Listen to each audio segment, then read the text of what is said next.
Bonjour à tous, bonjour la présence de chacun d'entre vous. Revenons encore sur des lettres que j'ai reçues de l'esprit de Ramatis. Cette fois pour parler du phénomène ufologique, chose qu'il n'avait pas fait jusqu'à maintenant. Et là, nous avons rentré, on va dire, en approfondi, il n'avait pas parlé, et là, oui. J'ai reçu un texte avec des questions-réponses et je vais vous le lire maintenant. Ok? Je l'ai reçu le 17 juillet. Voilà. Alors, le phénomène ufologique guidé par la pensée de Ramatis. Dans le vaste cosmos de vie palpitant, immergé de vie, il est né l'espèce humaine. Dans cette vaste faune vivante, les espèces intelligentes ont pris leur quartier dans leur évolution. Beaucoup d'entre elles ont réussi à nager dans le cosmos universel avec leurs vaisseaux, depuis bien avant l'arrivée de l'humain dans la planète Terre. Des êtres de toute beauté et aussi des êtres de beauté singulière comme celle de l'humain, des humains qui sont au début de leur prise de conscience universelle. L'espèce sapiens sapiens humaine est une parmi d'autres milliards et milliards d'espèces qui vivent dans l'univers et qui tournent autour de leur noyau central de vie, qui tournent par les forces électriques, électromagnétiques et éthériques.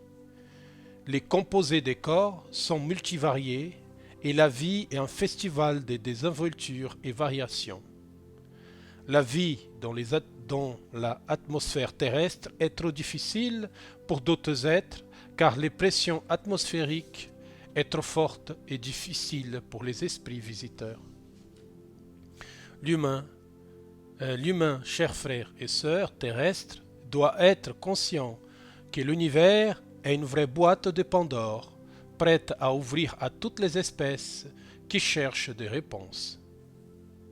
L'existence terrestre est sur le point de devenir consciente de son libre arbitre pour décider de leur contact éventuel avec d'autres espèces. À vous, mes frères et sœurs, soyez certains que les événements marqueront un changement dans le mental de la société terrestre pour toute l'éternité. À vous, mes bien-aimés, Ramatis, paix et amour. Alors là, je vais commencer les questions-réponses.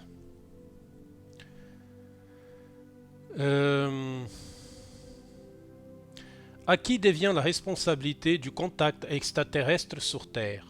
Ça, c'est une question intéressante. Ramatis répond. La responsabilité devient à l'espèce dans son ensemble, car le barème de la vie organique terrestre changera dès que la vérité sur la vie extraterrestre soit divulguée par les gouvernements terrestres. Voilà, ça c'est une question qui beaucoup de personnes qui sont dans le milieu faux posent la question. Pourquoi les gouvernements cachent autant de choses?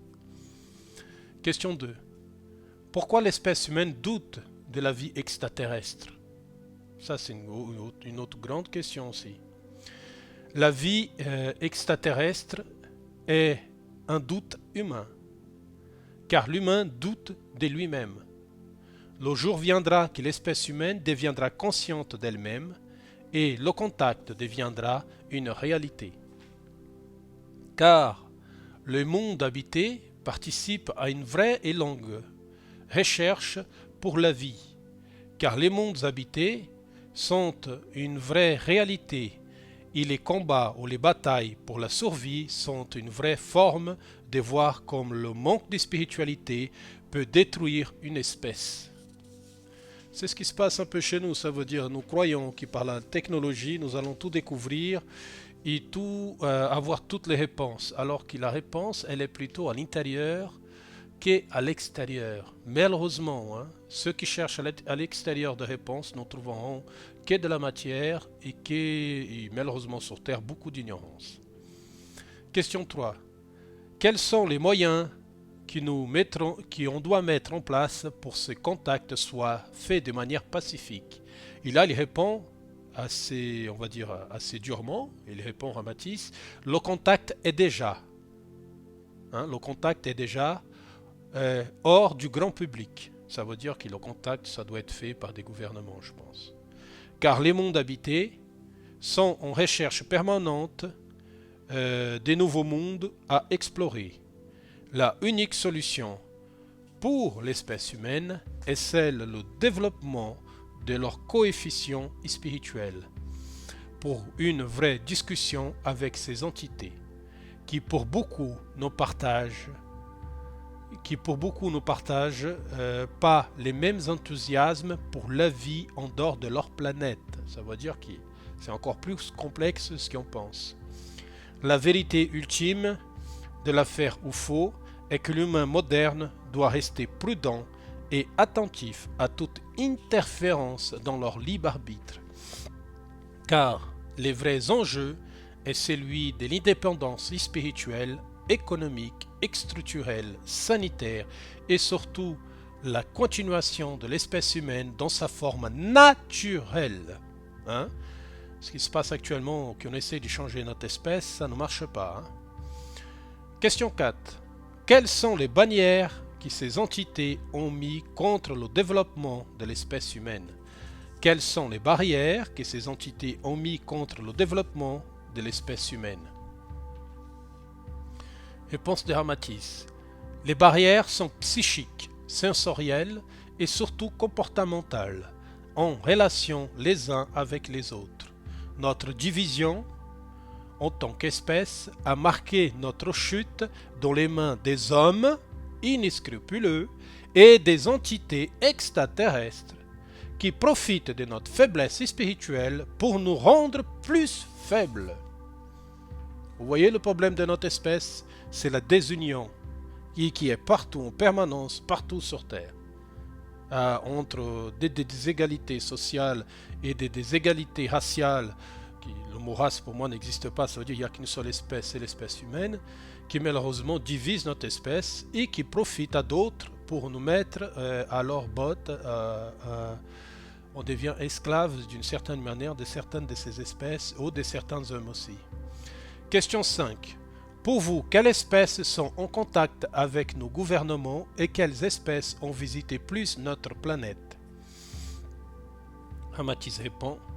L'espèce qui domine votre actualité est celle qui a pactisé avec certains pays pour tirer des informations sur l'identité génétique, car leur rêve est de former une seule espèce. Je pense qu'il doit parler des petits gris ou des entités aliens, extraterrestres, ou des grands gris ou des espèces qui font des abductions, je pense. Par conséquent, cette espèce est en dégénérescence et utilise votre planète et votre peuple en totale amitié avec les êtres qui ont fait allégeance à la matière animale et au veau d'or. Je pense qu'il doit parler des hommes politiques et de certaines personnes du pouvoir sur Terre. Bien évidemment, je ne mets pas tout le monde dans le même panier, parce que je pense qu'il doit y avoir des hommes et des êtres qui ont du pouvoir, qui ont peut-être un cœur. Mais malheureusement, ce n'est pas la totalité. Par ces motifs, vous êtes visité par beaucoup d'espèces curieuses de votre code génétique et aussi sur les moyens par lesquels on a été dominé pour pouvoir prévenir d'autres peuples dans l'univers, car l'humain terrestre n'en est pas l'unique espèce en voie de domination dans l'univers. Beaucoup vous ont rendu visite, mais la majorité viennent des constellations qui sont connues de tous les étudiants du phénomène ufologique et de l'astronomie. Les Pléiades, Aldébaran, Sirius B, constellation de la Grande Ourse, du Cochère, les constellations du Bélier et les êtres des mondes parallèles, qui sont très prudents dans leurs déplacements.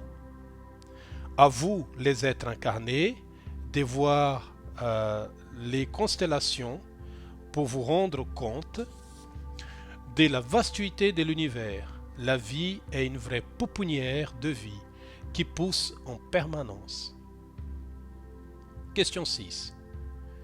Existe-t-il un vrai danger pour l'espèce humaine? Pouvez-vous nous aider à cette compréhension? Et la Ramatis répond avec beaucoup de certitude, oui. La vie, comme vous l'imaginez, est plus complexe que vous pouvez la ressentir. Et la concurrence pour les espèces aussi. L'humain doit se conscientiser que l'espèce humaine est une parmi d'autres et les enveloppes corporelles sont des lieux d'évolution.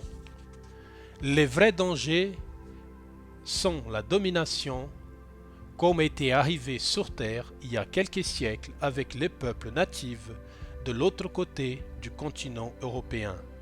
Et ces êtres ont été mis à l'esclavage et détruits par un peuple plus évolué ou élevé sur le plan technique qui sur le plan spirituel. À vous de tirer des conclusions de cette histoire. Le choix est celui qui déterminera la complexité de la démarche sur le plan évolutif. Car chaque fois que vous choisissez le réveil par la technologie, vous régressez. Même, entre parenthèses, même si l'humain actuel doit comprendre qu'une technologie bien alignée avec les spiritualités est totalement possible. Question 7. Comment le monde spirituel voit cette question extraterrestre? Amatis répond. Le monde spirituel voit la vie extraterrestre sur la Terre. Le monde spirituel voit la vie extraterrestre salutaire, mais avec une certaine méfiance des choix que les humains terrestres vont faire.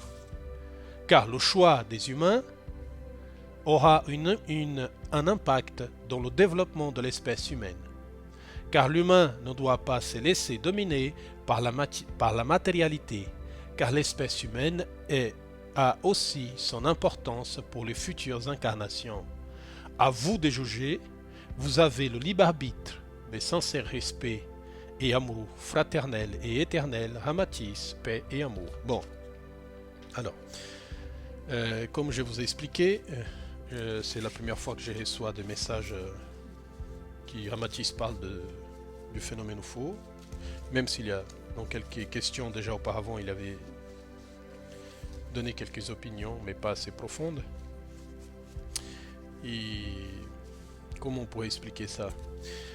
En fait, en disant que dernièrement, je reçois beaucoup d'avertissements, ça veut dire que je reçois beaucoup de choses qui ont un lien avec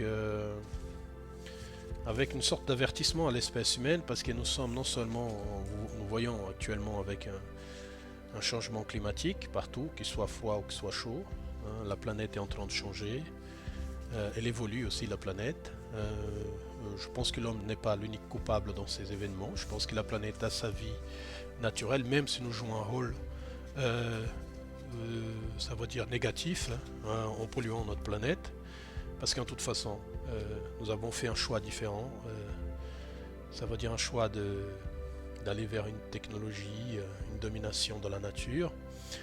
Alors que le correct, en tout cas, c'est ma vision, même si je respecte celle de tout le monde, c'est plutôt une cohabitation avec la nature et tous les autres êtres qui vivent dans cette nature, pour qu'on puisse réellement s'épanouir. Mais tous les choix sont respectables. Mais la question c'est, voilà, qu'est-ce que nous faisons? Qu'est-ce que nous allons faire de notre espèce? Parce que nous avons une grande responsabilité. Sans parler que beaucoup d'entre nous se rajoutent des karmas ou des liens karmiques avec cette planète, alors que nous avons une mission très simple, c'est d'aider notre prochain à se connaître et pour qu'on puisse un jour être en paix, non seulement sur la planète, mais aussi en paix spirituelle, disons, d'avoir accompli quelque chose d'important dans ce monde-là, dans cette planète. Malheureusement, pour l'instant, ce n'est pas le cas. Les avertissements coulent de tous les côtés. Moi, j'ai déjà reçu plusieurs avertissements des entités spirituelles qui vivent soit sur l'astral ou des régions astralines. Bon, même si à l'astral, il faut faire attention à tous les messages qui viennent. J'ai reçu aussi d'autres choses par du biais de sorties corporelles ou par des influences sur mes rêves aussi. J'ai senti plusieurs fois des influences qui étaient rentrées dans mon rêve. Et sans parler aussi tout ce que nous voyons sur Terre, parce que vous savez, quand nous sommes sur la matière, nous sommes réveillés là actuellement et nous regardons tout ce qui se passe, nous voyons le monde comme il est, hein. Ça veut dire la guerre en Ukraine, les changements, les problèmes politiques qui soient non seulement dans le continent européen, en France, mais aussi partout dans les autres pays européens et aussi dans d'autres pays du monde. Ça veut dire cette chose qui peut changer notre espèce et détruire peut-être même notre planète. Et voilà, nous avons besoin de temps. Espérons que les personnes qui vont écouter ce message, soit maintenant ou soit dans très longtemps, puissent comprendre ces événements et que nous tous, nous avons un rôle à jouer là-dessus. C'est très important. Et ce rôle, c'est un rôle d'apaisement, un rôle de paix, un rôle d'amour. Parce qu'en dehors de l'amour, comme m'a été appris, tout est faux. Je vous embrasse tous. À bientôt. Et comme dira Matisse, paix et amour. À bientôt.